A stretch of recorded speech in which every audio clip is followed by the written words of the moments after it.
សហរដ្ឋអាមេរិកសម្ដែងការព្រួយបារម្ភចំពោះការប្រយុទ្ធជាបន្ត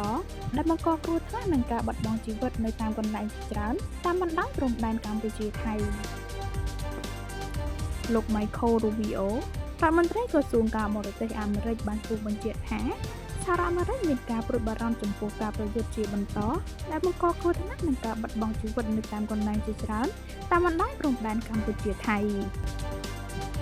នេះបើយោងតាមប្រភពព័ត៌មានពីស្ថានទូតអាមេរិកប្រចាំនៅកម្ពុជានេះព្រឹកថ្ងៃទី10ខែធ្នូឆ្នាំ2025ប្រភពដដែលបានបន្តថា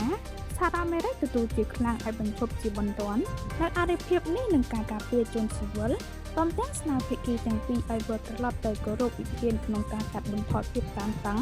ដែលបានចែងក្នុងកិច្ចព្រមព្រៀងសន្តិភាពនៅទីក្រុងកូឡាឡាំពូនៅថ្ងៃទី26ខែតុលាដែលបានចុះហត្ថលេខាដោយនាយករដ្ឋមន្ត្រីកម្ពុជានិងថៃនិងបានធ្វើជាសាក្សីដោយប្រធានាធិបតីអាមេរិកដូណាល់ត្រាំនិងនាយករដ្ឋមន្ត្រីម៉ាឡេស៊ីអានវ៉ាអ៊ីប្រាហ៊ីម